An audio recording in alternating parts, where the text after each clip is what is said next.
we had let's just take a tomato seed,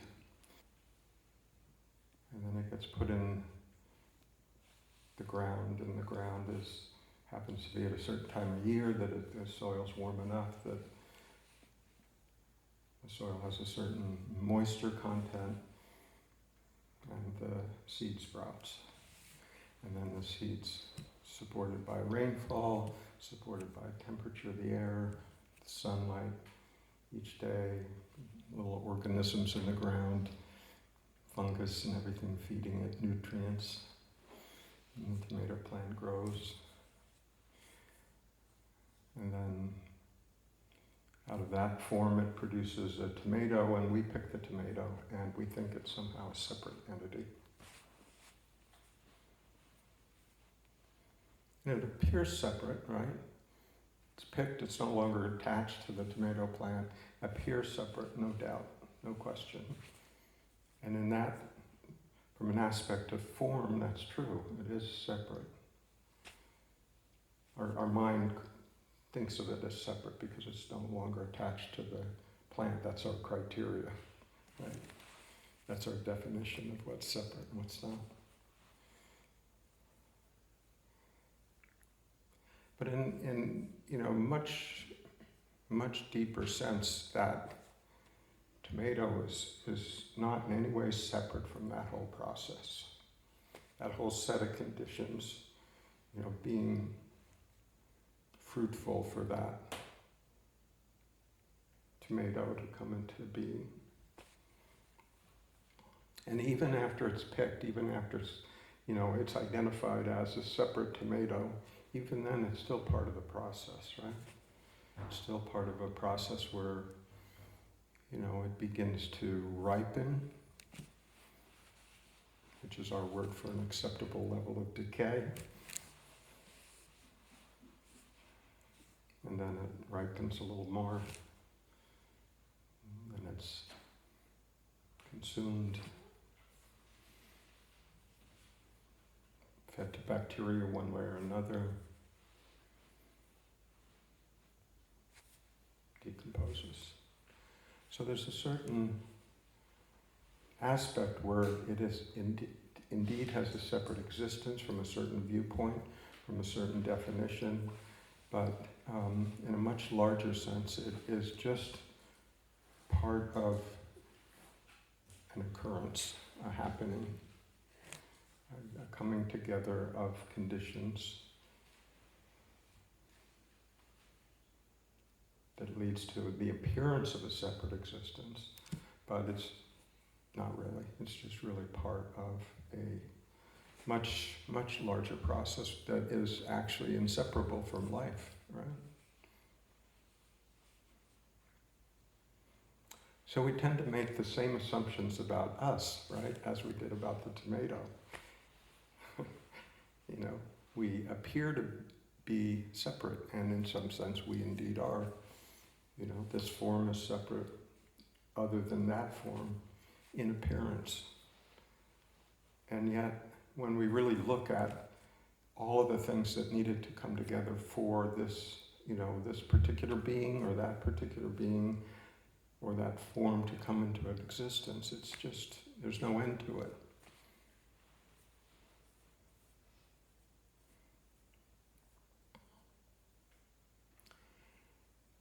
So it's a very different thing to say this form appears to be different from our sensory perceptions. We can make a distinction between this form and that form. Wonderful. Useful. Right? But in terms of a deeper nature or deeper truth, we just scratch a little bit below the surface and we can see that it's not really separate in any kind of deeper sense, that it's just very much part of the same phenomenal existence that arises, appears for some period of time, and then falls back into some other form. Right? But that assumption that very much like a tomato just being a separate, independent existence. That same assumption that we make about ourselves creates problems, right? Because it creates this sense of, being separate from others, being separate from the world at large. And then we make sort of the secondary assumption that, well, as long as I'm separate, why not seek as much pleasure as I can, seek as much power, seek as much admiration, seek as much respect, seek whatever turns us on. But those two things are really closely linked. The idea that I am being separate from the rest of life, and therefore it's just logical to try to get what I can for myself. And then hopefully as we mature, sort of mature through childhood, adolescence, adulthood, etc., what we take to be me, we sort of loosen up that definition a little bit, so it's not just me personally, maybe it's me and my family, maybe it's me and my friends, maybe it's me and my spouse, maybe it's me and my family, it's just, we tend to broaden it, high school, maybe me and my team, hey? We're willing to broaden the tent a little bit, but it's still, what's holding the tent up is me.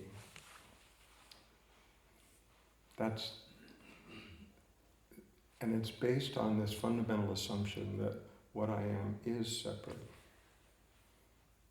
And that's what it is, it's an assumption. A very universally accepted assumption that we're separate. And then we go on a spiritual journey and we think, well, how do I get past this sense of separation? How do I feel more connected with the divine, with God, with life, however we want to term it? But the question is even founded on a false assumption. How do I get rid of this false assumption that I've adopted and firmly believe in? How do you do that?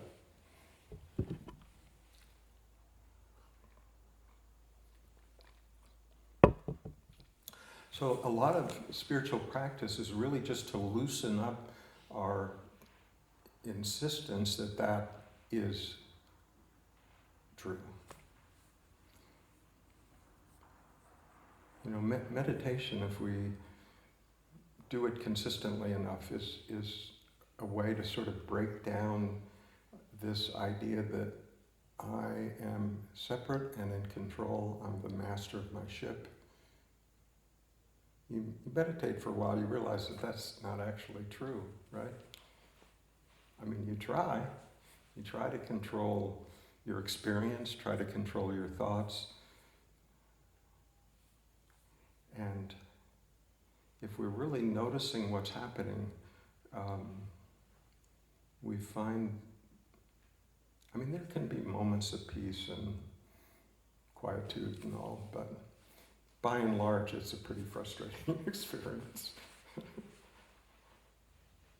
It's frustrating as long as we're trying to control it, right?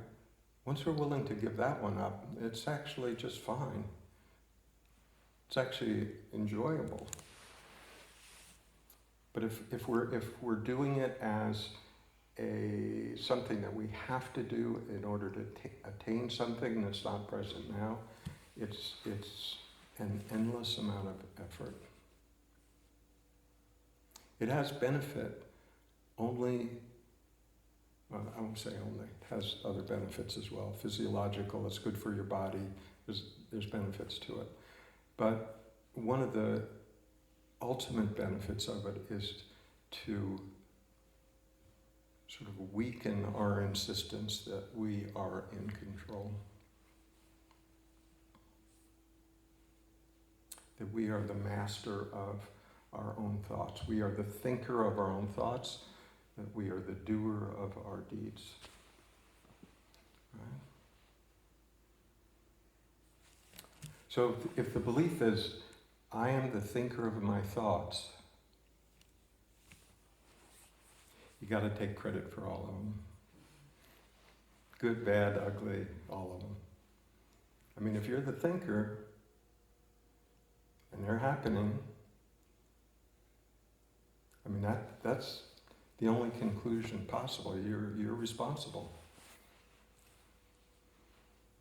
Right?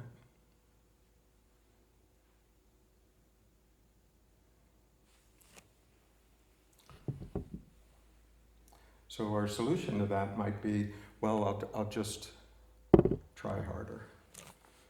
I'll sort of ignore those thoughts and focus on these thoughts.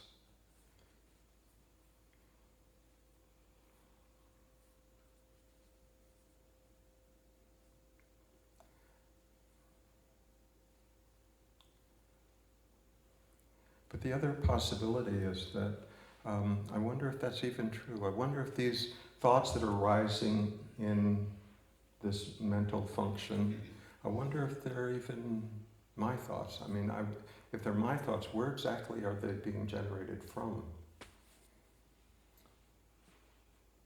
I mean, are they new thoughts, or are they just sort of conditioned, regurgitated thoughts? I mean, where exactly do they arise from? I mean, if I'm the thinker of my thoughts, then there must be something where they originate from. And we can go looking for that.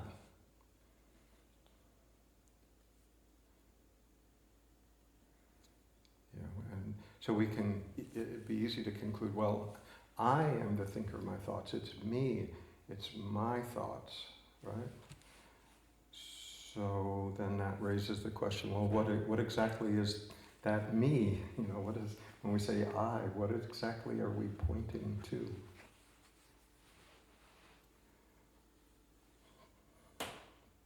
And we go looking for that. That entity, that identifiable object, separate. The one that thinks. Anybody find that one yet?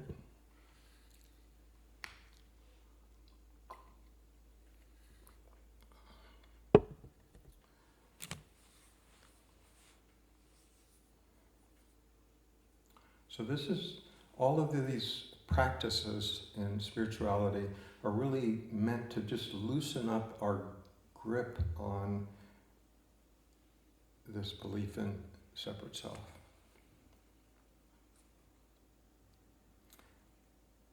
And one way to sort of move that process along a little bit is just to allow it to be a question rather than a conclusion.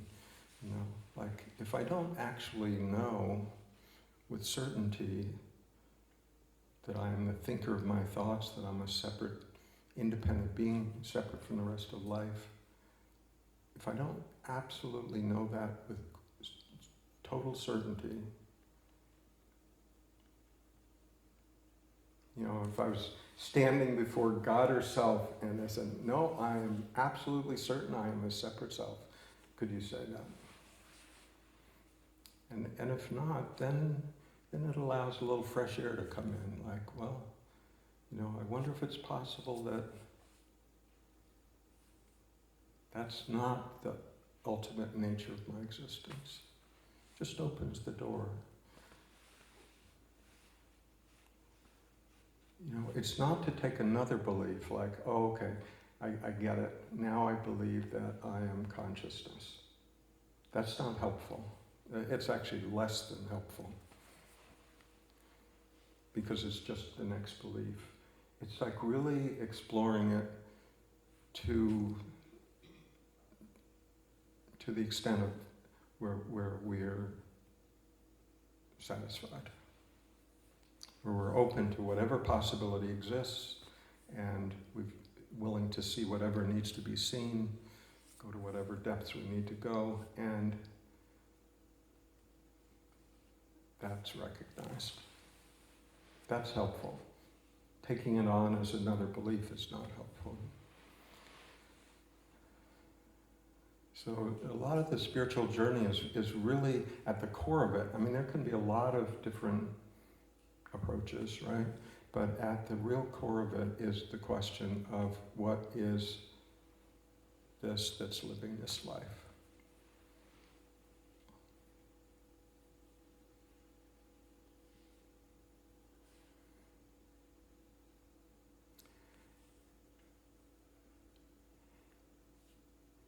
And questions, I mean, good questions that we ask in spirituality aren't meant to come up with the right answer, right? They're not meant to say, oh, okay, what did so-and-so say? You know, I've got to remember that, and I know that's the answer. It's not that. It's really meant to push us past push us past the capacity of the mental process to understand it. It's actually meant to push us into the mystery of it.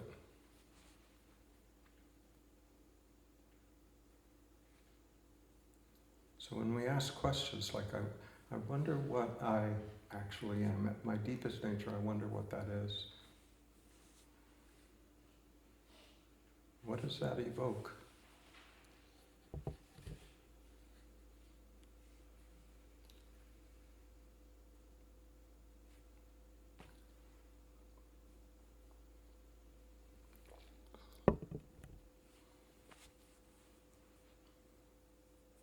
Not a ready answer there, is there?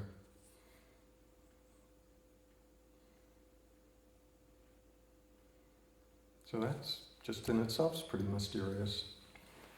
We ask a question like, what am I at the deepest nature? And we can't come up with anything. I mean, we can go back to our mind and come up with, well, let's see, tell ourselves a story.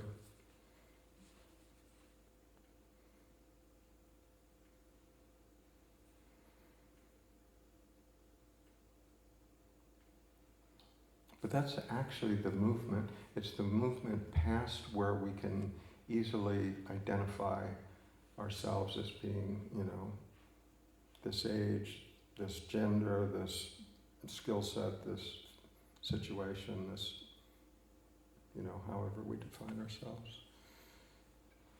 So all that's, true in a relative sense, but it still begs the question of what actually is living this life.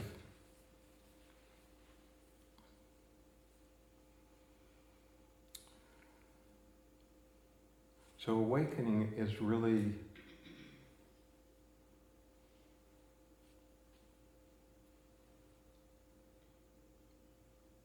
when the response to that question presents itself. Not as a tidy verbal conclusion, but just as a full body recognition of what we are.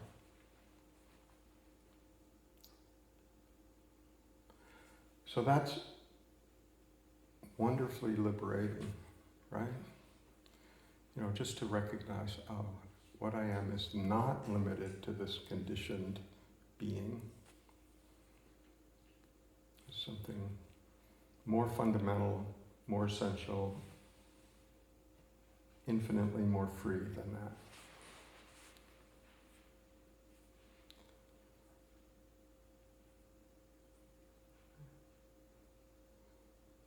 So that's wonderfully liberating and not the end of the journey. Because from then it's like, well, okay, what are the implications of that? It's one thing, you would think you just see it and okay, done deal. But it's seen, and then, well, how does that live? If that's recognized, how does that live this life? You know, so far up till that point, we've lived our life through our condition, what we thought we should be doing, what we were told was going to make us happy, our career path, our 10-year plan, you know, all of those projections about what would make us happy, satisfied, fulfilled.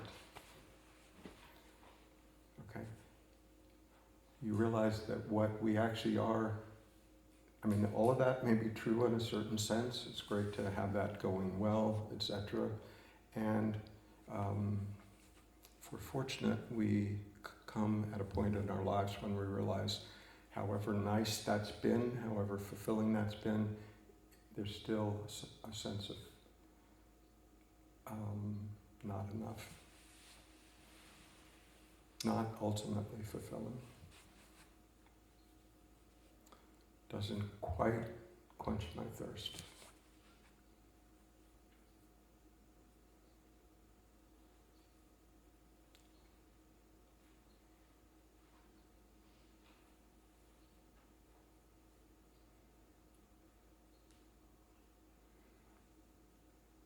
No matter what we've accomplished in life, what we've, experienced, before we touch into this deeper nature of ourselves, if we were to be on our deathbed, there would be a sense of somehow I missed an opportunity. I may have done all kinds of things, I may have accomplished things, I may have had a wonderful family, and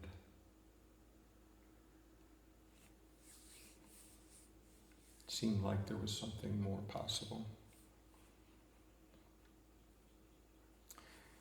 That sense is fulfilled by awakening. Just awakening to what we already are. This isn't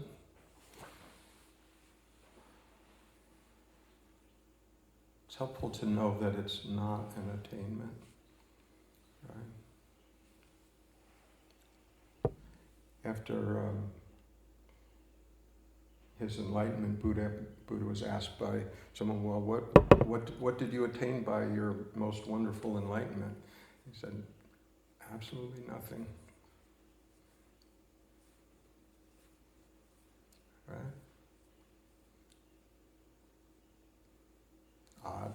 Odd statement. Nearly starved himself to death and finally gains, some ultimately liberating insight and asked what he attained, and he says nothing. Nothing that wasn't already present, right? Present before, present after.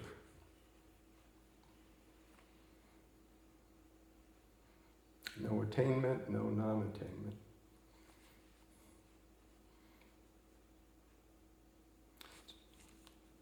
So it's just a recognition of what's already present, what's already fully present, obscured maybe, but present. So with that recognition, then how does life look? I mean, it can look confusing for a while. You would think it would just be bliss, right? That's what we were told. And there can be that, of course. There's sort of a honeymoon period that you try to drag out as long as possible.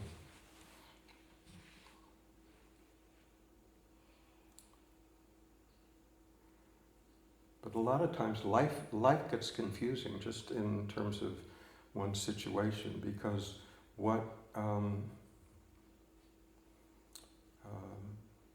for example, endeavors, relationships that were based on, that weren't based in truth, tend to drop away. If they are based in love and care, those relationships are may go through some changes, but healthy changes, ones that are based on just need, desire, fear, those kind of relationships will fall away. Those kind of jobs can fall away.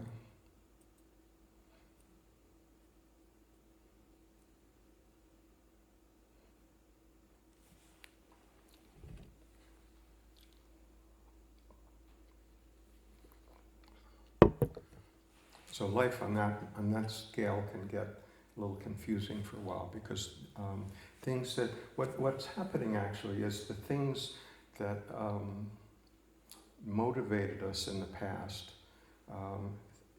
even hobbies, careers, if they were motivated by something that no longer feels true, they just don't have any juice left.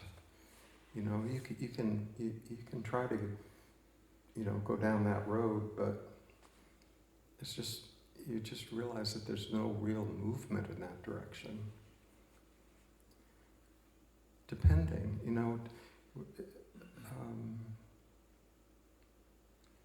if there's a genuine love for a certain,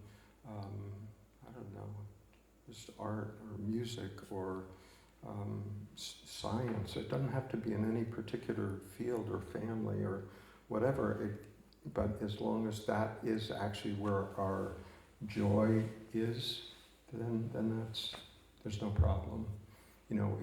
If we're hanging on to our career because of fear of letting it go, or who would I be without that recognition or without that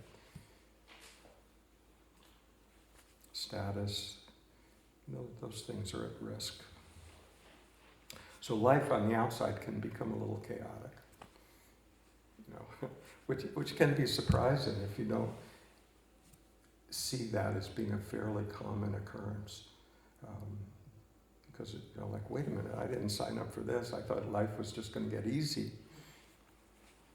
No, it is easy in a sense, but there's still some house cleaning to do.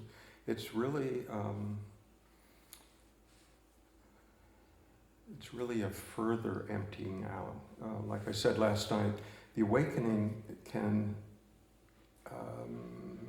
discharge a certain amount of conditioning.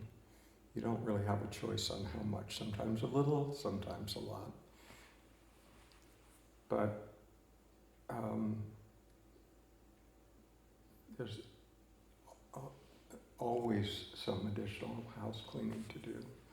So that's what this sort of process is. So I mentioned this honeymoon period, like you can drag that out for, 6 months or a year or something like that. But eventually that really high energy bliss, like relief, joy, that will settle down. You wouldn't think it would, but it does. Eckhart Tolle described it, when they talk about mind-blowing bliss, that it's really caused by relief, right? Relief of letting go of the burden that we were carrying, that we didn't even know we were carrying. This burden of propping up this self that somehow deep down we know isn't actually real. So when we realize that's not actually necessary, that freedom is an enormous relief. And so if you were carrying, 150 pounds on your back for 20 years and you finally took it off, it would feel good.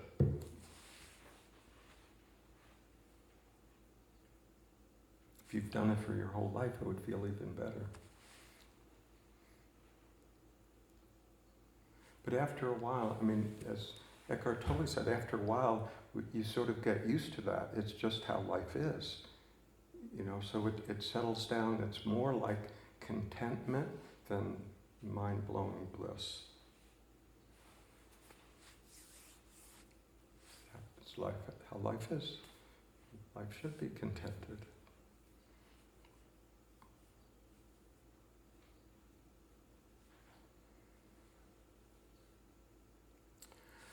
So another interesting thing that happens is that you wouldn't think this would be true, but we can awaken to our fundamental nature as awareness, this unconditioned consciousness. We can awaken to that, recognize that when it presents itself in a way that's just beyond any doubt.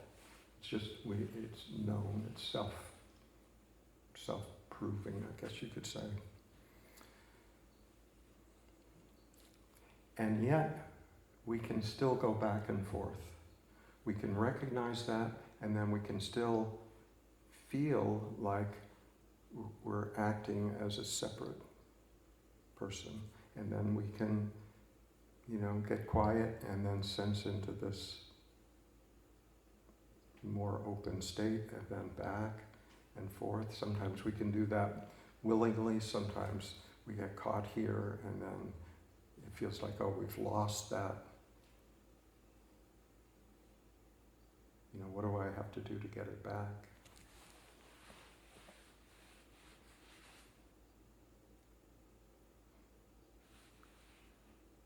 Right? Another belief. There you go. I lost it. Oh my God, where did it go? It hasn't gone anywhere. But our mind can convince us, I'm having an experience now that convinces me that I've lost this.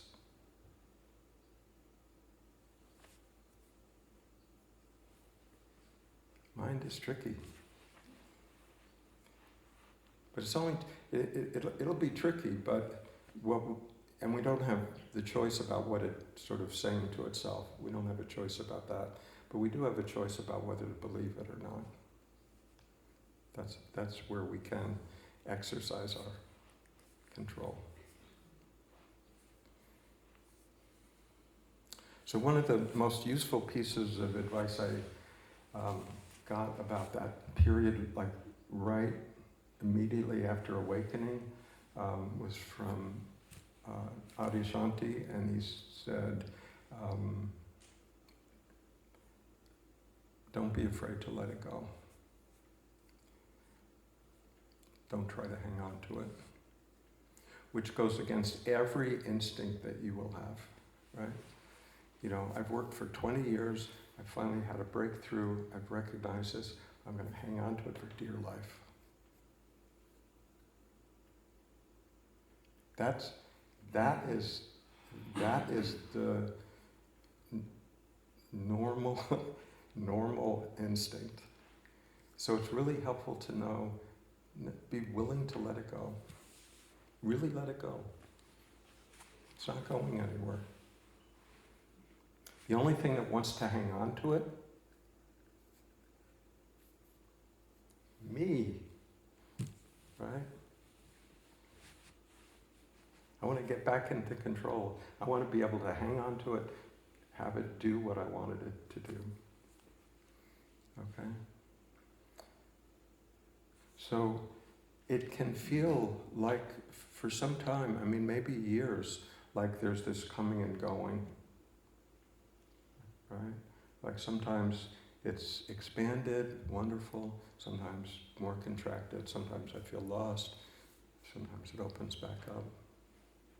Once it's seen, it becomes easier and easier to allow that movement to go back and forth. What stops it is trying to do it. Right? You get that? Why that would be? Because it's the self-function coming back into play. Okay, I can manage this. I can do this. What did I do last time to make it happen? Well, let's see. I was driving down the road. Well, okay, does that mean I have to drive down the road again? Or I was listening to this song. Maybe I'll turn that song on again. Maybe that'll do it. But this is all mind strategy, trying to manipulate the situation. But once it's been seen, we can just check in. It's actually really easy to do. So we could do it right now. Okay, so we could just check in without doing anything. We're not meditating. We're not trying to do anything. Is there consciousness present? Anybody not conscious right now?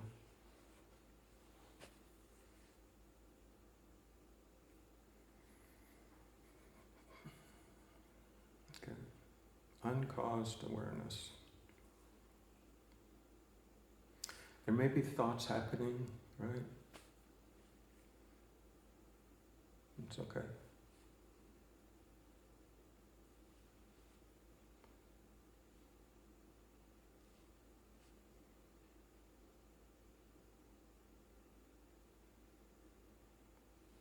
So what does that feel like? Just that sense of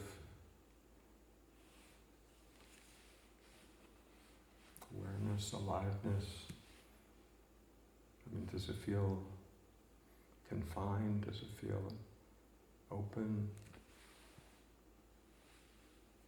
Feel spacious?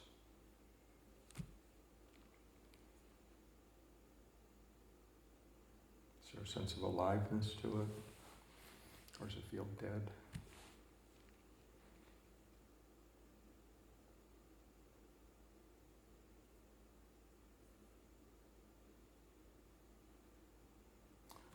So it's really easy to check into that. It doesn't take, it's great, if you can sit down for 30 minutes and meditate, but it's also really useful to just whatever we're doing. You can do it driving a car, just driving a car. It's not like your awareness is going to space out and crash into a tree. You're just driving a car and you can see, okay, is that awareness present now? Before I go looking for it, is it present? Is that awareness aware of me driving the car?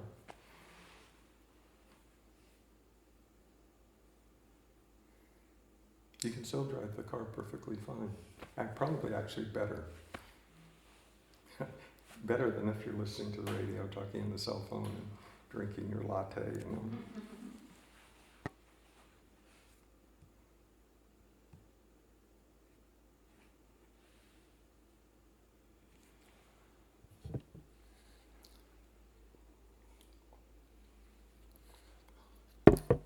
So this idea, even after you've had a deep seeing, there can still be this sense of back and forth. Where people get stuck is they feel like, oh, that shouldn't be happening. I had it and then I lost it. I got it, I lost it. I got it, I lost it. But that, again, is our mind trying to do it right. Am I doing it right? Am I on the right side of the line now? How about now? So sort of this self-evaluating process. Again, the mind trying to manage the situation.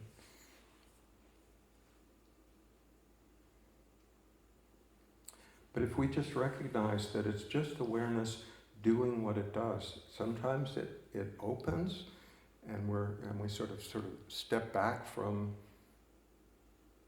whatever the experience is and recognize, oh, okay, there's this spaciousness. This is happening, yeah, but there's this spaciousness within which this is happening, okay. And then sometimes we get just pulled into the experience. Consciousness actually doesn't have a problem with either one. We think it should.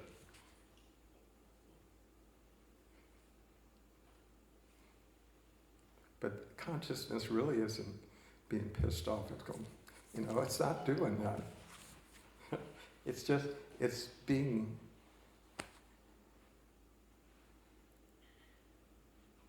it's open, right? It's receptive to what's happening. If the experience is fascinating, it'll pull our attention in that direction. If there's a movement to sort of step back and allow it to just sort of be in a relaxed state, you could say, and we do that. We may come to enjoy this more and more, so it may be more like this and less contracted.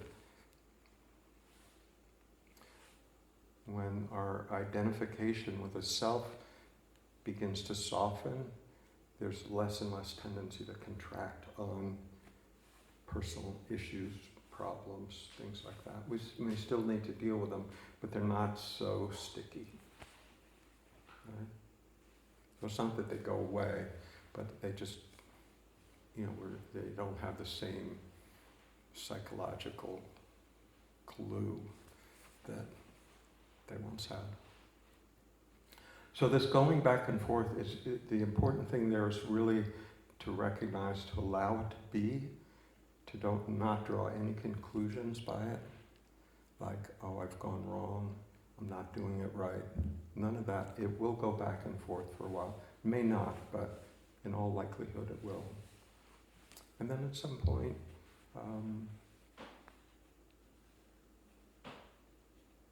that movement, we begin to pay less and less attention to it, because we're not standing in the background trying to judge, am I doing it right or not? Am I awake or am I not? Right? That's what the mind is doing. The mind likes, well, is it this or is it that? Come on. But the experience is much more fluid than that.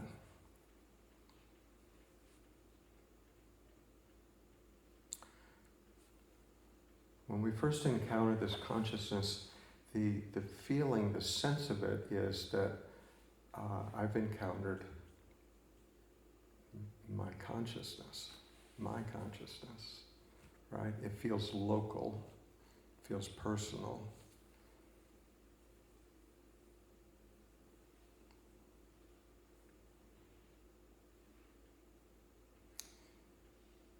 I mean, it's what we've been taught. We've been taught that consciousness is produced by this brain.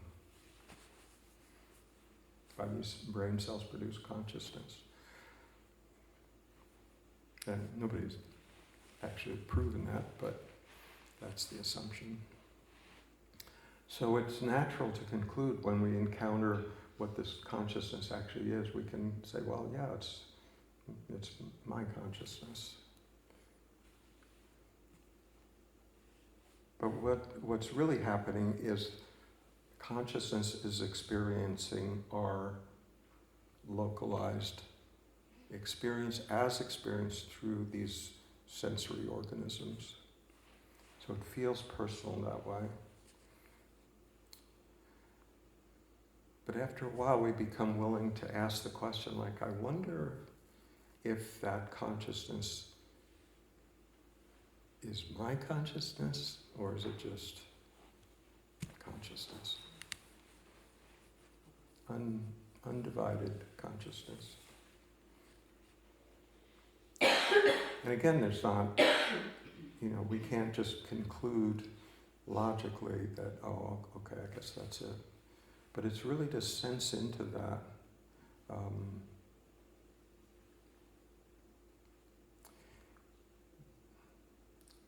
Because as long as it feels like personal consciousness, and then there's this back and forth movement, it can still feel a lot like me having a spiritual experience. Right? Here's my life, I'm living my life, but I know I can go and have this nice spiritual experience where everything opens and quiets, and that feels good, and then I go back to my life. Right? Anybody feel that sometimes?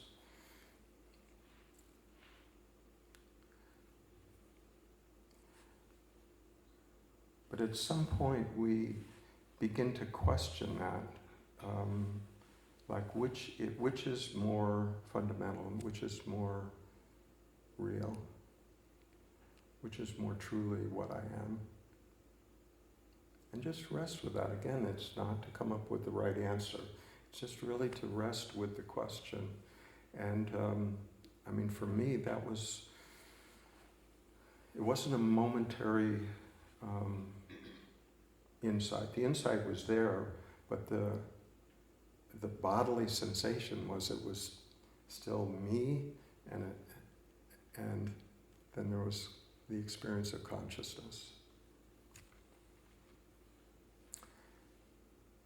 So for me, it was much more of sort of an erosional transition, where it became less and less possible to believe in this separate self as being the point of perception, right? As being what's living this life. So there was just a gradual shift to the recognition that this undifferentiated awareness is living this life through this body-mind. I mean, it's perceiving through this body-mind as it does for everyone. I mean, it's already happening. It couldn't be otherwise. So it's just a recognition of allowing ourselves to see at a deeper and deeper level. So it's actually a letting go into what is actually already happening.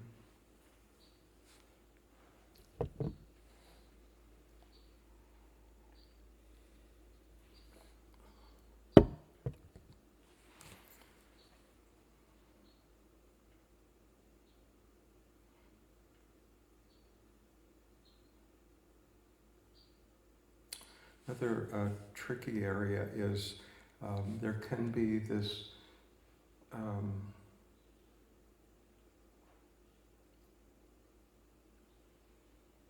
this awakeness has power, right? It can feel powerful because it's freed. It's freed from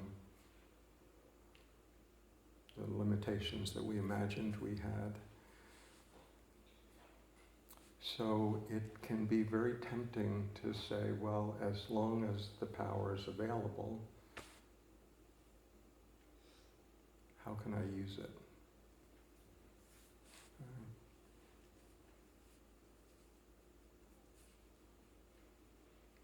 I mean, why not, huh?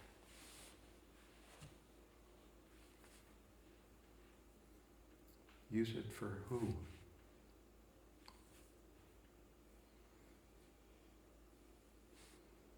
And see the tendency? Whatever the experience is, it's because of the conditioned body-mind, it's so easy for a thought to corrupt something that is, try to use something that's beyond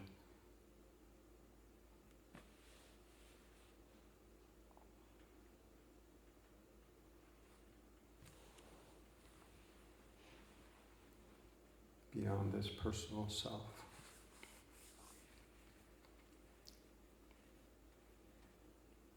So that's where people get caught. They have, I don't have any spiritual powers, by the way, but some people do, and it's easy to think, well, okay, there's the awakeness, so therefore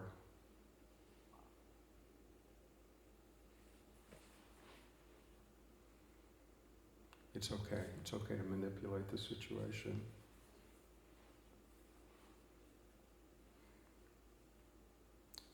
Tricky ground.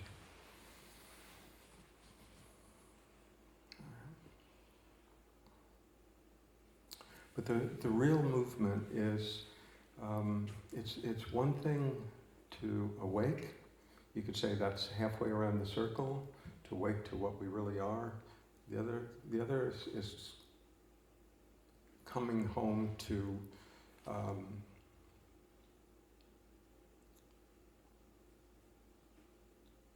Just see the unity of life.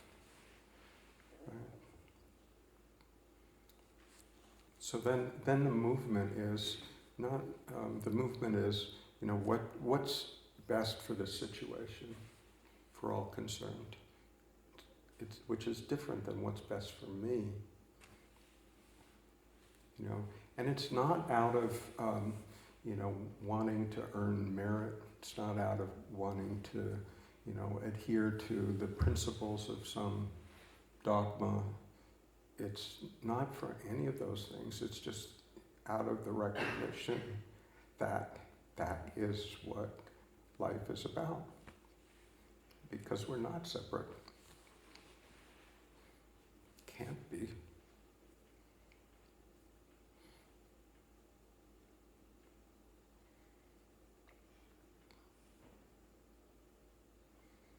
So it's not acting out of any sense of altruism or doing good, or it's just to do otherwise would be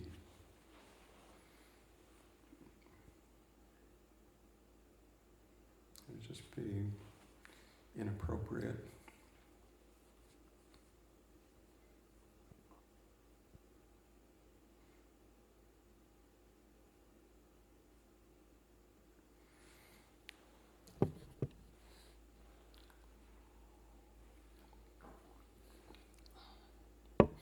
I forgot to mention one other interesting phase here.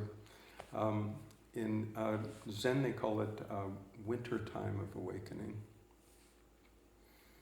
So for me, this was about maybe, a year and a half after the shift that I had.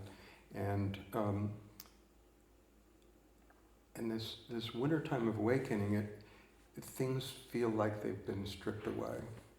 Like everything is fine, everything's good, except really stark. Like there's no juice to be had anywhere. Like living in the desert or something, like there's nothing.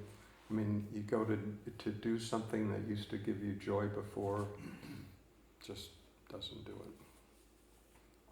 It's fine, everything is fine, but it feels really dry.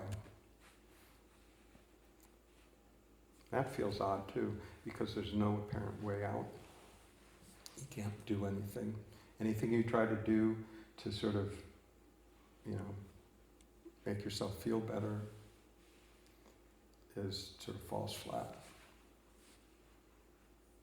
It's odd, but it's just this emptying out process, and you can't do anything other than to go along with it. And it can last a while. And, for me, it was probably a year.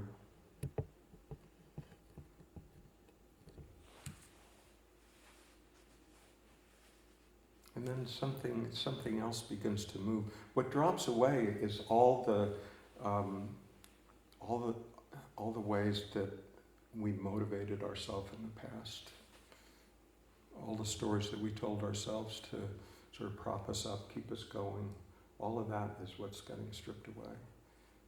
Because what wants to live through us isn't subordinate to our stories. It's much freer than that.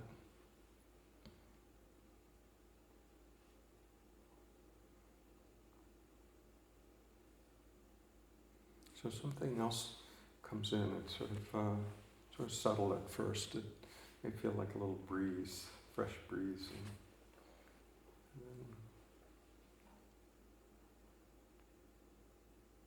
and then more and more, it begins to feel like life is living itself through this body-mind.